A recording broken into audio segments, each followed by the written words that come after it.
You were listening to 88.7 WPCD FM. That was Abandoned by Modern Kin, and they're here right now, Hey. Hello. Hi. live and in person. So, first off, we can just go around the table and you can introduce yourselves so we can put names to instruments and faces to names and faces to instruments.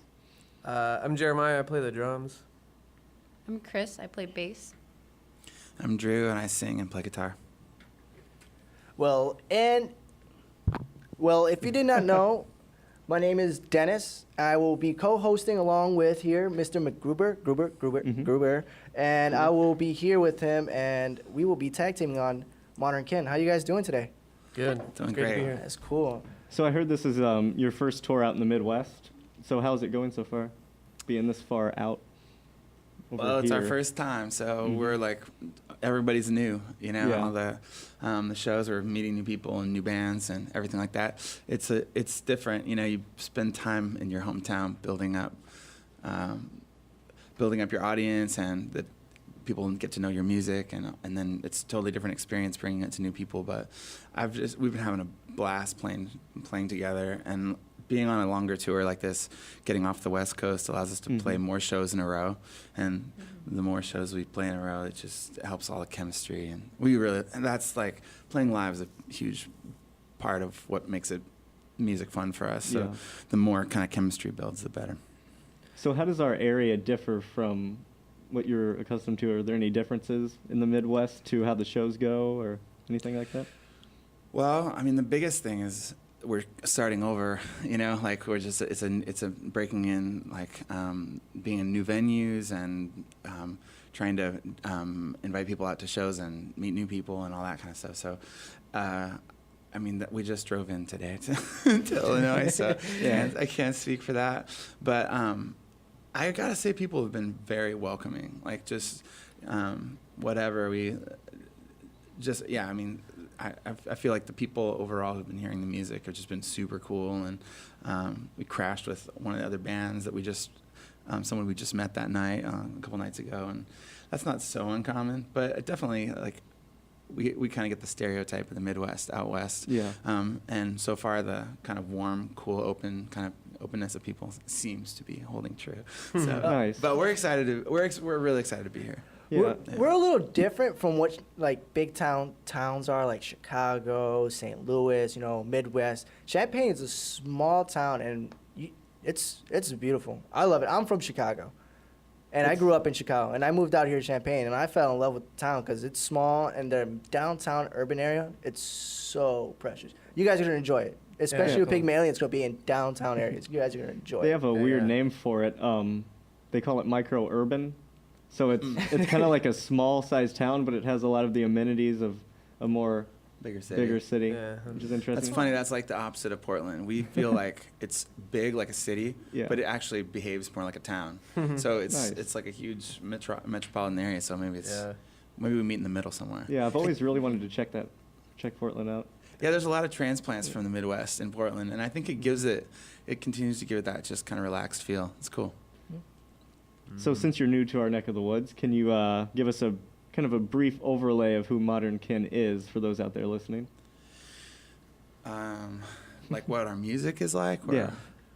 We're like pretty much set the stage like here.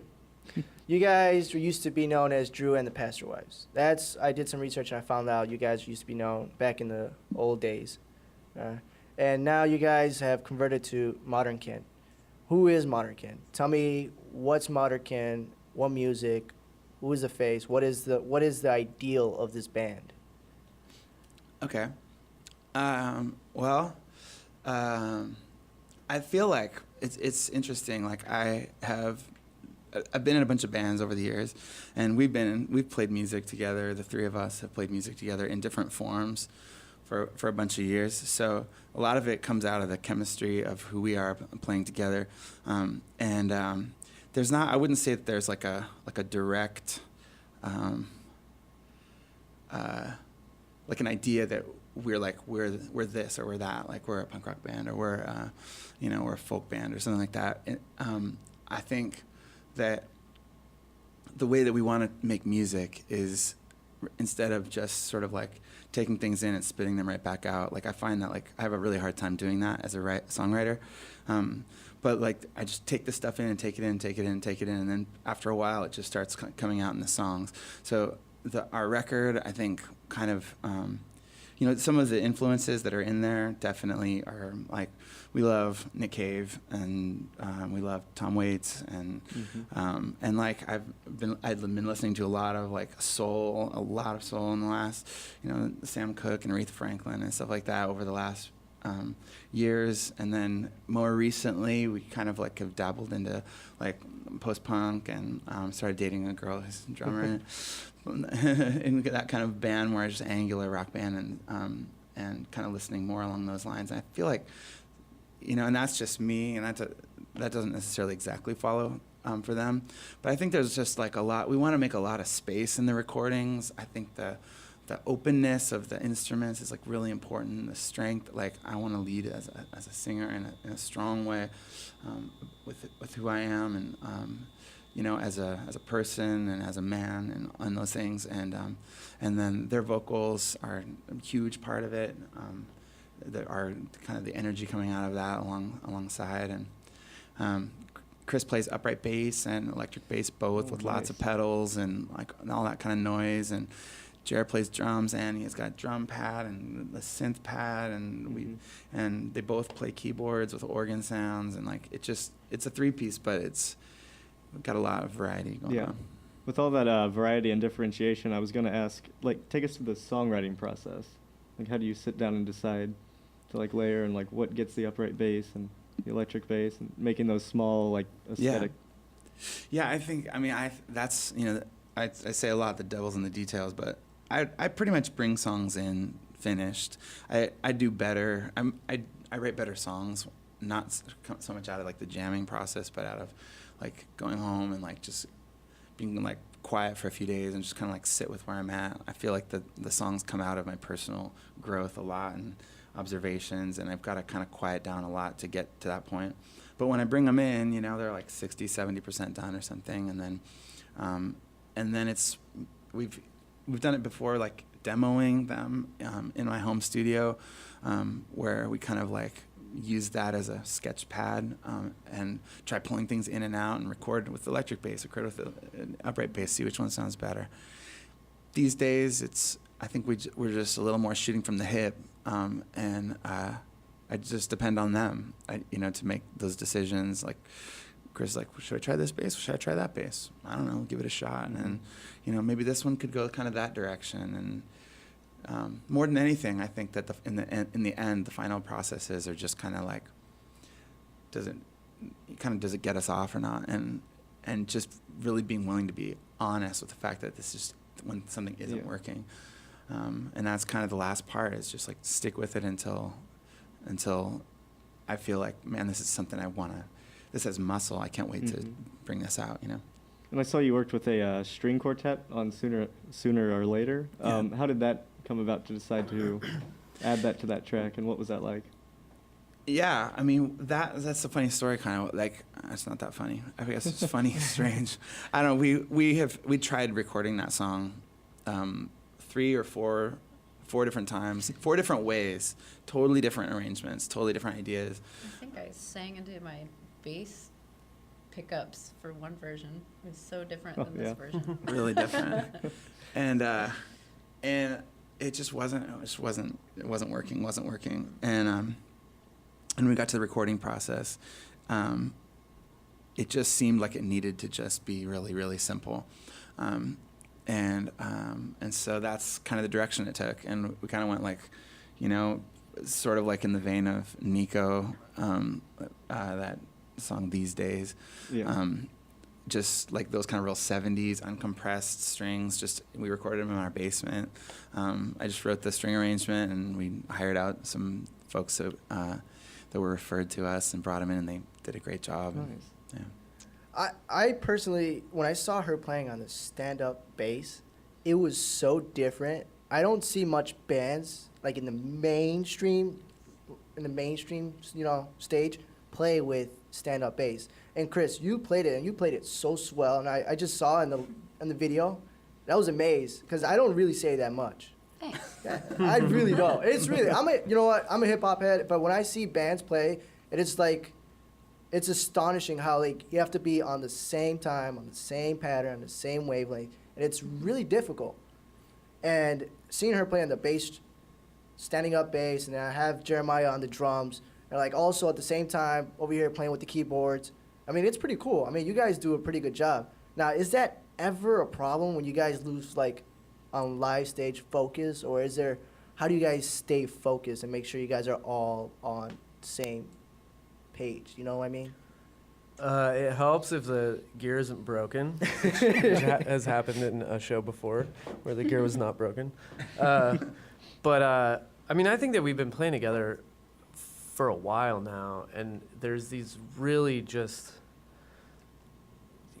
these Magical fleeting moments, but they just happen, and we get very frustrated when they don't happen. And I think that we've developed a pretty keen sense for when it is happening or when it's not happening. And there's a million tools that I don't even know how to describe that are in there for us to try to get together on that thing. So you when know? it's We can not just- happening, do you guys just like break apart, be like, let's not see each other for a few days, or what happens when Well, you it's guys are not in the different same than that. place? It's like more like how it's translating, or like if any, I don't know. I mean, we don't run into it not happening as often as we run into it actually happening. Yeah, I feel like, it's like it has to do with chemistry, and anything that requires chemistry, whether it's relationships or like teams or whatever, there's things where you're not meeting, and you have ways of re-meeting and like kind of kindling it again. And we go through that like at the show, during a given song, where it'll be like something's not quite working right, and then we just know how to sort of instigate with each other a way to pull ourselves back together, kind of thing. So. And we built a chemistry on really enjoying somebody throwing a curveball into the set, and so that's something that we've like learned that we want to have happen a lot, is just to like be able to like somebody instigates something and somebody else reacts to it, and then kind of where does it go? And that's not to say that it's always just free jazz or something. Right. Like it's but there's an element in there that's just sort of, if he wants to take that verse 3 times as long, like that might happen. But he better be Yeah. prepared for Right. what I'm gonna do then. So Well, yeah, I mean, it it's not like kinda- we're not like it's not like a jam band, but there is an improvisational aspect to like live music in general. Like, you just don't know what's going to happen, and this is one of the things that I feel is lost if people only see recorded music or even Yeah. videos or whatever, like online. If you're not in the room, you don't get that sense of danger, like, oh my gosh, this show could go off the rails right now, which it totally Yeah. always could, no matter what band it is, no matter what. It's just like, even if you're freaking, like a pop singer and all of a sudden your auto-tune stops working, you're screwed or something. There's something about live music where like it's dangerous because you're doing this thing together, and if something happens on stage, it's exciting. I think it's incredible, and I think that's one of the tools that we use to make a cool show. Nice. Well, if anybody out there wants to catch this sense of danger, you guys are playing tomorrow outside afternoon at the High Dive. They're along with Tycho, Churches, and many more as part of the Pygmalion Music Festival, year 10. It's the 10th anniversary of this festival coming up. Nice. That's here. awesome. That'll be pretty cool. We're going to play a track off your record right now, Big Enough to Cook, and then we'll come back and hang out a little bit. Awesome. Sounds good. Here's Big Enough to Cook by Modern Ken on 88.7 WPCD FM. Play the volume loud as you want to, but don't touch my levels now. I got them set just like I like 'em. 88.7 WPCD FM.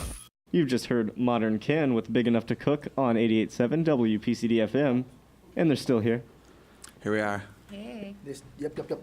If you're just tuning in, they're playing tomorrow afternoon at the High Dive along with Tycho, Churches, and many, many, many, many, many more.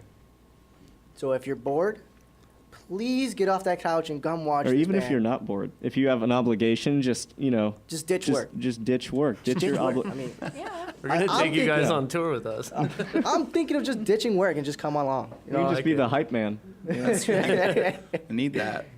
We used to have a hype man. Oh man, don't worry, I'll be out there I'll take off my shirt if I have to. I'm always willing to do that. You better go to work, bro. So before we played that track, we were talking about your live performance. Would you say the band's more of a live unit or recorded, and how does your sound translate over to the album? I think, I mean, we definitely have spent a lot more time in live world, like playing shows and just really reaching out and figuring out how to connect with people, how to play shows that meant something to us, too. And but that being said, like at some point it just became too expensive to make records in studios, and I didn't feel free, like when you're in the recording studio, I just get the sense that like there's just money just dumping on the floor like every minute, and it's just like, oh my gosh, we're just like losing so much money right now. And so it's time to, it was time to go into the basement and use my crappy Pro Tools rig but spend the time and like learn how to like manipulate the sounds and everything like that. Yeah. So the last few years I've really worked hard on the engineering front, and that made it really interesting when we were making this record, because we were able to manipulate a lot more things and deconstruct songs like we had played in as a band live, and then deconstruct them later, adding layers that we felt like we needed to, muting things out, changing the arrangement, cutting out choruses, just making things chop together, putting different mixes together at mastering. Like, I think it's a really fun format. I think the freedom we have in recording in our time now is just amazing, and it's really fun. It's so fun. Yeah. But I would only do all of that, I think, to try to just stir people up in the way that what we try to do live is stir people up, so. I have a hard time just producing my own commercials, as with just my voice. So just imagine how much hard time you guys had to like chop up and screw up everything. Yeah. So I'm just like, I get up and I just walk away. My creativity's not coming. I just say, forget this. I'm off. That's right. You have to make your own commercials. Yeah, I gotta produce my own commercials. Oh, that's great. I mean, I'm a student. I'm not gonna pay nobody to make my own commercials. So, Commercials for what? for my own show. Oh, that's great. Yeah, so I make my own commercials for my own show. I produce them, and Not it's for like pretty hard. Target or something. No, no way. I'm just kidding. This is non-commercial radio. We can't even say those names. They're not commercials, they're promos. Promos, yeah. Yeah. Thank you. Yeah, there we go. See? Bumpers. Yeah. Bumpers. There you go. Yeah, stingers. So this album's unique in that it's the producing debut of Janet Weiss, who's from Sleater Kinney, Wild Flag, and numerous others. I think she worked with Stephen Malkmus, too. Yeah, she played in the all Jigs. over the place. How did you get connected with her, and how did she decide to produce? Well, my friend Paul, he was hanging out at a place called the Alto in Southeast Portland, and he is a poet, and he just frequents, at least at that time, a lot, certain watering holes and just kicking it. And Janet came in with a friend of hers, and he's a very outgoing, like very winning person, and got into this conversation with her, and the next day goes, and he had written this big poem. He's just like, oh my gosh, I had this great conversation with this person, Janet, and I was like, Janet Weiss? I'm like, wow, that's crazy. And then he, like a couple days later, he's like, I'm gonna go shoot some pool. We're gonna all go shoot some pool. You should come out. So I just came out, and I met her, and we hit it off really well. We hit it off together really well, and then, kind of things transpired. At a time, we went on some tours and came back, and I was super exhausted and wiped out coming off of the tour, the last Pastor's Wives tour, and I'm like, I know I need help on this. I can't. We were just talking about like how I've been learning about engineering, but I couldn't produce and engineer and everything the way I had in some of our previous recordings, and so we kind of talked about it as a band, and I bounced it off of her, and I was like, what did you think about producing a record? And she was like, she's a pretty big fan of our band, of our music, and she was like, yeah, I think I could get into that. It would need to be this certain way, and whatever, it would have to go this certain way. And so she agreed, and the rest is history. It we worked super hard, and I'm so proud and happy with what came out of it for sure. Because she also played with Bright Eyes, which was with also on David Letterman, which is pretty epic. If you're playing for David Letterman, then that means you're like pretty big. Yeah. And then she also joined them on a summer tour in Europe. So if she brings her all the experience, so all these bands she's been on, especially with Wild Flag on Coachella and all these things, she brought into your album. So I'm pretty sure you guys learned a lot from her. Oh, yeah. Definitely. Yeah. It was pretty nerve-wracking as a drummer to be. Yeah. I think I didn't do a drum fill for a month when we were working on pre-production and stuff. I was like, this is just going to be a bad fill. No matter what I do, this is a bad drum fill. Did she ever like tell you like you're holding the drumstick wrong? No. She was very nice. Oh, to me. okay. You guys also work with Dave Friedman. That's the guy that popped up mostly because he also worked a lot with MGMT, Right. Weezer, Wolfgang, OK Go, and Flaming Lips. If you're working with big time bands like that, then you must have a guy who's well qualified. Yeah, Dave Friedman we were lucky. I mean, Jeremiah tells a story, but we have spent a lot of time listening to Flaming Lips, and like their records are so influential on even the sound of how the direction music went, and a lot of that has to do with this really a certain drum sound, this particular drum sound that he just kind of pioneered in a lot of ways and made his own. And there's like legend about it. Like he has certain pieces of gear that he runs the drums through, and it makes this a certain sound that no one else can get and whatever. But Janet had worked with him on the last Slater-Kinney record, and so when we got to that point, she's like, "You think we could scrape together like a little money and see if he would mix a couple songs?" And so he mixed Abandon and Big Enough to Cook, actually the two songs we just played, you just heard, and it was. But her way of getting in touch with him, she accidentally pocket dialed him. I don't remember that. We had talked about it. We had talked about, yeah, I think so. Like, I think that's a good idea or whatever. But she wasn't quite going to move on it. But then all of a sudden she got like a text from him that was like, hey, I think you just called me. I think you just pocket dialed That sounds like destiny to me. Yeah, so then of course we're like, yeah, I was going to call you about this thing. Yeah. But he agreed. As I remember it. I may have it. just made that up. I have no idea. It doesn't Okay, matter. It's a sounds good good. story. Part of the mystique. Right.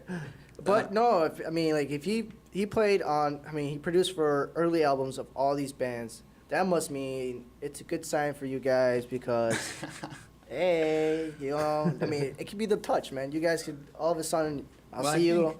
I think people, it's like there's people who have, a name, sort of famous for being famous, and there's people who are famous for their work, and he's definitely, well known in the industry for innovative and interesting and consistent work. And so he was so professional to work with, and it really, the tracks I sent him, I was so pleased with them.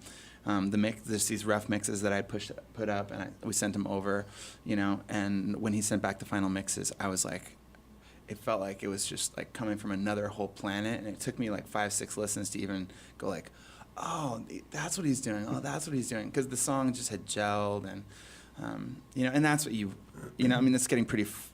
It's kind of a deep whiff, like industry-wise, to start to describe over the air like how a mix works. But at any rate, he made it. It gives it a cohesiveness, and it gives the power of the song is even more clear. That kind of thing. So we're happy, totally. Excellent. And switching gears a little bit, you just recently released a live album that you recorded at the Banana Stand, which I heard was a hot basement in Portland. Yeah. How hot are we talking? Well, it's It's the need to say it's hot. That's right. No, it's it's like I don't know, house shows, basement shows. Yeah. That's kind of it, Everybody it's like just packed in. yeah, everybody's packed Yeah. in and the windows don't open, kind of thing. But it's I good. mean, big artists have, before they've gained big, they also worked at basement shows. I'm pretty sure Ramones played in basement shows all the time. Yeah. So it's gotta be the we love it. Yeah, Those are fun. Those are really fun. authenticity Yeah. of playing a basement show. It just makes you feel like, oh crap, this is cool. Yeah. yeah. So what was it like recording that, knowing it was going, did you know it was going to be released then, that you were going to take those recordings? Well, what they do there is they throw these house party shows, and then they record and they shoot some video too. They're kind of like a, it's sort of like a record label. It's not like a record label where they go into a studio, but they kind of have a little bit of a setup there. So yeah, we knew that was one of the options on that, and I think I personally went into it just kind of feeling like we're just gonna play a really rad show, and who knows how this is going to turn out. You never know, like we hadn't really worked with them before. We didn't know how it was going to go at all. But when the tracks came back and I heard them, from the show, it was like there's great energy, and I worked with their engineer on mixing, and it came out awesome. It's like, yeah, it was a crazy show. It was a crazy show. Yeah, it had to be a lot more pressure than a normal live show with that great recording setup, and then all the cameras flying around you, and yeah, it was. Yeah, but that's exciting too. Yeah, definitely. You get more of the danger. Exactly. More danger, yeah. You could always hit a camera. And we've kind of found too, like it's hard to find a show to play where people aren't filming it and recording it these days. It just seems like it's always there. So, which is what it is. There's a few cameras here. Yeah, there's 4 cameras currently in the studio. For instance, yeah. Yeah, I mean, Do you the like age of the it? video. Just in case we steal something. Well, there's one on us if we steal something, so we're all in this together here. Yeah. But you guys like it when there's the cameras and pictures and videos, or is it not something you guys preference? This is let us think about this for 1 second. Yeah. This is a tough one. No, I understand like the world we're in. It's like Media, and people like I want to have a chance to see. Oh, that's that band. Let's see what they do live. Like I recognize that people want that a lot. Also, so there's like a good part of it for sure, and then there's also sort of like there's such a need for content. Also on the internet, from everybody wants to be up to the date and up to the minute, and be doing interesting work and working with interesting people and all that kind of stuff. And it can sometimes feel a little more fishbowl than you would want. One of the reasons we were excited to come on this tour is that we spent August just playing all these festivals. That's a bump set for your next question. Yeah. We played all these festivals, and all the shows are very important, and we definitely had to be like on our game and all that stuff. And we were kind of excited to come out and play some shows and where they weren't being recorded and they weren't being videoed, so that we could just feel more free and like just let it fly. It's like in the moment. Yeah. Rather Yeah, than, if it feels like it's somebody's just filming the thing so that they can set it right next to an advertisement, then it feels weird. But if it feels like somebody's just doing really good work because they like to be surrounded by good bands and they're really good at making films or recordings, then it's great. I'm like, I want to be a part of people doing good work. I don't want to be a part of somebody's clickbait, I might just record this and put it on Instagram. I just like how this is going. Well, yeah, but yeah. That's great. You're doing good work. It's cool. Now, thank you for bumping my question up. So, my main question, this is something I'm very interested in. Sasquatch. You guys played at Sasquatch in 2014, which is cool because I'm a huge music festival nuthead.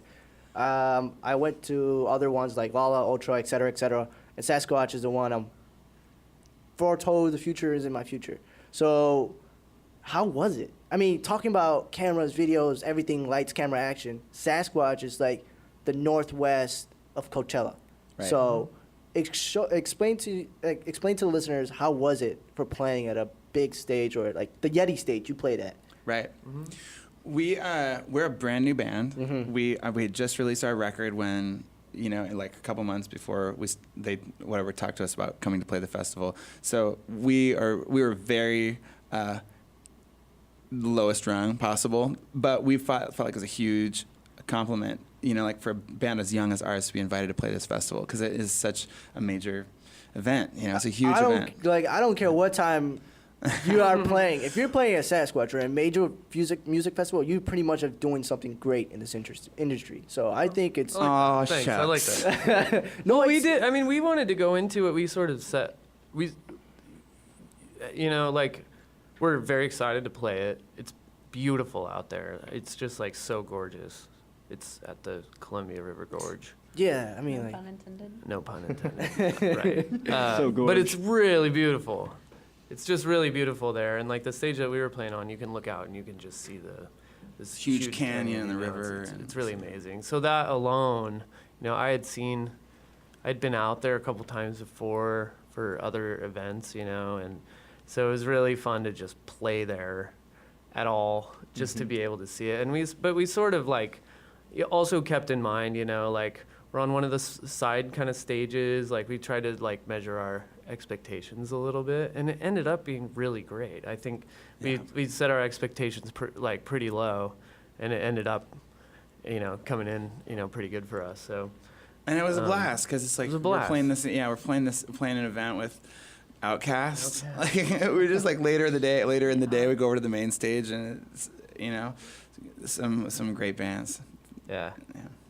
it's like if you, I honestly personally believe the earlier bands like at 1 or at 2 or 3 are the ones who put the most effort in putting in on the shows because they're the ones who's trying to grab the most fan base. They're trying to grab the opportunity of this like festival and just be like, I just grabbed you, and you just became our fan because we just played so awesome. Like Yeah, that's you the don't thing. when you first start. I mean, I remember reading this article from somebody in the Northwest talking about the '90s. He's like, I would never go. There was this one venue, the Crocodile, that had great shows all the time, but the place to find out about the next great band was Tuesday night at the Crocodile. He's like, you just go on Tuesday. Because those are the bands that in 3 years are going to be headlining on Saturday at the bigger venue across town. And you just find them early, you know. If you want to dig in and find good music early, you can. It's hard to tell if people are interested in doing that anymore, or if they just want to see another Arcade Fire cover video, or what. Like, I don't know what people are really interested in. But it's fun for me and for us to be able to go in, like, early in the day, you know, like with, you know, people's expectations aren't as high for a band that's maybe playing early in the afternoon on a side stage, you know. They think this band isn't, you know, up to Outcast level yet or something. But that's all just... It was great. It's I all felt like, semantics. you know, we came in with just no expectations. It was gorgeous. Played our butts off, and it was awesome. It's a crapshoot. Music is like wild. Having a life of music is wild. Did you guys crowd surf? We didn't. I didn't That's crowd pretty surf. wild. That's a lot of danger. That's danger. I have yeah. yet to Yeah, crowd it's a surf. different kind of Not that danger. trusting. That's legitimate danger. Trust issues. So I think that's about all we have. I'm going to end it with a really ridiculous question I love to ask. If Modern Kin was a candy bar, which would it be and why? Like, what candy bar most represents the sound and feel of Modern Kin? Like a whatchamacallit? When was the last time I had it? Oh man, Like, you guys, I would say I am a Heath bar, because I'm sweet on the outside, but I'm hard on the inside. But you've had time to think about Yeah. this. Yeah. no You're like, fair. Yeah, I have that. I'm a we have, Heath. we We're a have Heath 20 bar. seconds left. So if you were We're a Heath bar. Lightning round. It's really sweet on the outside, also very hard on the inside. yeah, we're like a Heath bar too. Yeah. Nice. That was I'm a a good crunch. answer. Thank you. Yeah. I'm sweet outside, but I'm so hard inside. All right. Is there anything else you guys want to add to the end of this? We're just gonna play one of the live tracks, right? Yeah. And this song is called "Comfort Feel," and it's the last song on our new live record. And you can find us and find our records and everything online and all the normal places. This is a song that isn't on any of our other band recordings. We just did for the live record. So Awesome. And if you are just tuning in, you just missed a conversation with Modern Kin, but you have a chance to see them live. They're playing tomorrow afternoon at the High Dive as part of Pygmalion Music Festival with Tycho, Churches, and a whole lineup. It's a whole large lineup. There's definitely something there for you. And if you want to tune in Monday morning at 8 a.m., I do. all right, tune on in because Dennis the Menace will be back on Monday morning, and it's going to be a great show, and we talk about this Modern Kin episode. So, Mr. McGruber, Excellent. Here's a live track of Comfort Feel from the Live from the Banana Stand by Modern Kin on 88.7 WPCD FM.